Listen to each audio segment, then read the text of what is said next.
Number 1, आयुष्यात कधीतरी काही गोष्टी पूर्ण होतील ही अपेक्षा करणे बंद करा. जास्त करून लोक, खास करून पुरुष, असा विचार करतात की एक दिवस सर्व काही बदलेल. आज मी पूर्ण ताकदीने काम करतो, ज्यामुळे मी उद्या आराम करू शकेल. एक दिवस माझी बायको मला समजून घेईल, तिच्या तक्रारी बंद होतील. एक दिवस माझ्यावर कोणतेही कर्ज नसेल, तेव्हा मी पूर्णपणे टेन्शन फ्री आयुष्य जगेल. याला इंग्लिशमध्ये मॅस्क्युलिन सायकोलॉजी म्हणतात, ज्यामध्ये पुरुष असा विचार करतात की गोष्टी बदलू शकतात आणि सर्व काही त्यांच्या मनाप्रमाणे होईल. पण आयुष्याची खरी वास्तवता ही आहे की काहीच बदलणार नाही. आज ही समस्या आहे तर उद्या दुसरी समस्या असेल. जसजसे तुम्ही आयुष्यात प्रगती करत राहाल तेव्हा तुमच्या समस्या देखील वाढत जातील आणि तुमच्या आयुष्यात आज ज्या समस्या आहेत त्या तुम्हाला छोट्या वाटतील, पण समस्या, अडचणी कुठेही जाणार नाही. त्यामुळे मित्रांनो, पुढे काय घडेल याची अपेक्षा ठेवण्याऐवजी वर्तमान काळात जगायला शिका. नंबर 2, कोणत्याही मुलीला इम्प्रेस करण्यासाठी स्वतःला कधीही बदलू नका. जर तुमची गर्लफ्रेंड किंवा तुमची बायको येऊन तुम्हाला काही सल्ला देत असेल तर त्यांचे मत ऐकून घ्या, त्यांचा दृष्टिकोन जाणून घ्या. शक्यता आहे की त्यांचा सल्ला बरोबर देखील असेल. त्याप्रमाणे तुम्ही तुमचे पुढचे पाऊल देखील टाकू शकता. पण कोणाच्याही सांगण्यावरून स्वतःच्या बुद्धिमत्तेवर, निर्णय क्षमतेवर शंका घेण्याची गरज नाही.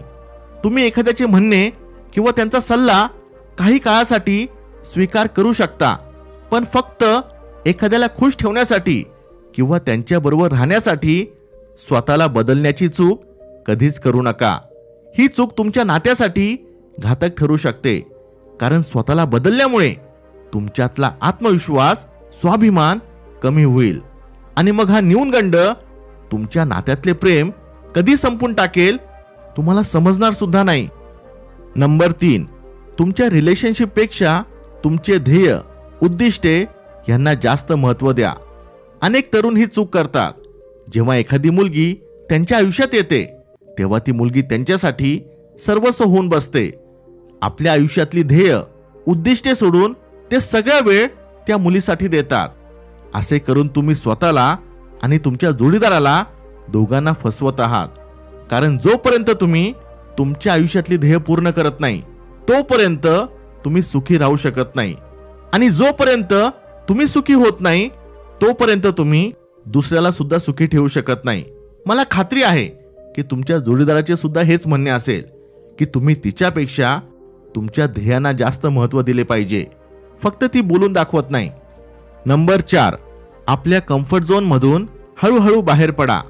एक खरा पुरुष तोच असतो जो आपल्या कम्फर्ट झोनला सोडून आपल्या भीतीवर विजय मिळवून हळूहळू कम्फर्ट झोनच्या बाहेर पडतो. एक आळशी माणूस कधीच खरा पुरुष होऊ शकत नाही, कारण तो एक काटकसरीचे, कॉम्प्रोमाइज आयुष्य जगत असतो. पण इथे अजून एक गोष्ट लक्षात ठेवण्यासारखी आहे, ती म्हणजे धाडस आणि मूर्खपणामध्ये थोडासा फरक आहे. आपल्या भीतीवर विजय मिळवून पुढे जाणे तर गरजेचे आहे, पण फालतू रिस्क घेऊन स्वतःला आणि आपल्या कुटुंबाला संकटात टाकणे मूर्खपणा आहे. त्यामुळे खरा मर्द तोच असतो जो हळूहळू एक एक पावले टाकीत आपल्या भीतीवर विजय मिळवतो आणि कॅल्क्युलेटिव्ह रिस्क घेऊन कम्फर्ट झोनच्या बाहेर पडतो. नंबर 5, जर तुम्हाला तुमच्या आयुष्याचे ध्येय सापडले नसेल तर हीच योग्य वेळ आहे ते शोधण्याची. ध्येयाशिवाय आयुष्य म्हणजे कॅप्टन शिवाय जहाज असण्यासारखे आहे.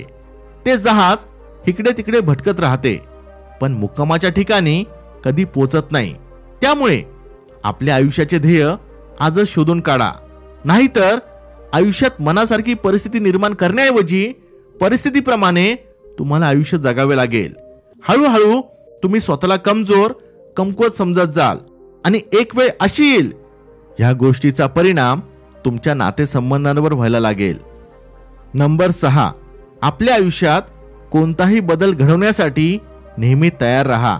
एका पुरुषाने नेहमी त्याच्या आयुष्याच्या उद्देशासाठी तयार राहिले पाहिजे. सुरुवातीला तर कोणाला समजत नाही की त्याच्या आजूबाजूला नक्की काय चालू आहे, त्याला आयुष्यामध्ये नक्की काय करायचे आहे. पण ज्या दिवशी त्याला आयुष्याचा उद्देश सापडतो, त्याने मग आयुष्यामध्ये त्या उद्देशाप्रमाणे बदल घडवण्यासाठी तयार राहिले पाहिजे. कारण बदल ही एक अशी गोष्ट आहे जी प्रत्येकाला आयुष्यामध्ये कधी ना कधी करावाच लागतो.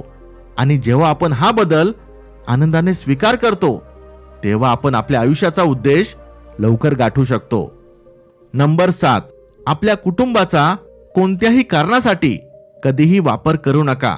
जर एखाद्याला आयुष्याचा उद्देश सापडला नसेल किंवा तो रस्ता भरकटला असेल तर ह्यासाठी तो आपल्या कुटुंबाला जबाबदार धरतो, जे पूर्णपणे चुकीचे आहे. असे करून तो स्वतः किती भेकड आहे, कमकुवत आहे हे सांगत असतो. आतल्या आत त्याला एकटेपणा एवढा खात असतो की त्याच्या कुटुंबाबरोबर संबंध बिघडून जातात. तो आपल्या मनातली सगळी भडास आपल्या कुटुंबावर काढतो. मग हळूहळू त्याचे कुटुंब त्याच्यापासून दूर होते. त्यामुळे आपल्या कुटुंबाची जबाबदारी घेत असताना आपल्या आयुष्याचा उद्देश काय आहे यावर लक्ष देणे गरजेचे आहे. एक आनंदी आयुष्य जगण्यासाठी कुटुंब आणि आयुष्याचा उद्देश याचा समतोल राखणे गरजेचे आहे. नंबर 8, फक्त कामात आणि जबाबदाऱ्यांमध्ये अडकून राहू नका. आपल्या आयुष्याचा उद्देश आपण नेहमी लक्षात ठेवला पाहिजे. लोक आपल्या कामात आणि जबाबदाऱ्यांमध्ये एवढे अडकून जातात की ते आपल्या आयुष्याचा उद्देशच विसरून जातात. त्यामुळे वेळोवेळी स्वतःला आपल्या आयुष्याच्या उद्देशाची आठवण करून देत राहा.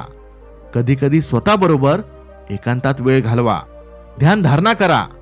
आपल्या कामातून, जबाबदाऱ्यांमधून काही काळ सुट्टी घ्या, ज्यामुळे या विश्वामध्ये पसरलेला आनंद तुम्ही अनुभवू शकाल. नंबर 9, एक स्त्री आपली इच्छा कधीच बोलून दाखवत नाही. स्त्रीच्या काय अपेक्षा असतात ती कधीच बोलून दाखवत नाही. तिची फक्त हीच माफक अपेक्षा असते की तुम्ही तिला आणि तिच्या कुटुंबाला सुखी, आनंदी ठेवावे. मग भलेही ती तुम्हाला काही करायला सांगेल, तुम्हाला फक्त जे योग्य आहे तेच करायचे आहे. तेव्हाच तुमचा जोडीदार तुमचा आदर करेल. कधी कधी तर ती काही गोष्टी मुद्दामून तुम्हाला करायला सांगते, कारण तिला बघायचे असते की तुमची इच्छाशक्ती किती मजबूत आहे. पण इथे तुम्ही चुकी करता. तिला खुश करण्याच्या नादात ती म्हणेल तसे वागता. असे केल्याने तिच्या नजरेत तुमचा रिस्पेक्ट कमी होत जातो. नंबर 10, तिची अशी इच्छा कधीच नसते की तुम्ही तिला सर्वात जास्त प्राधान्य द्यावे. हां, ही गोष्ट खरी आहे की तुमचा जोडीदार ही गोष्ट तुम्हाला कधीच सांगणार नाही की तिला तुमच्या आयुष्यात महत्त्वाचे स्थान नक्कीच हवे आहे. पण सर्वात जास्त तुम्ही तिलाच प्राधान्य द्यावे ही तिची कधीच अपेक्षा नसते. याचे कारण म्हणजे जेव्हा तुम्ही तिला सर्वात जास्त प्राधान्य देता तेव्हा तुम्ही तुमच्या आनंदासाठी आणि समाधानासाठी तिच्यावर अवलंबून राहता.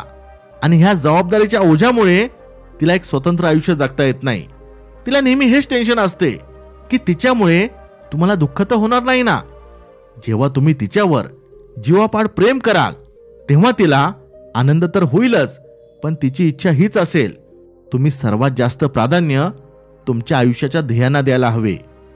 मित्रांनो, हे होते ते 10 गुण जे खऱ्या पुरुषामध्ये अपेक्षित आहे. व्हिडिओ आवडला असेल तर लाईक करायला विसरू नका. Thanks for watching. Stay blessed.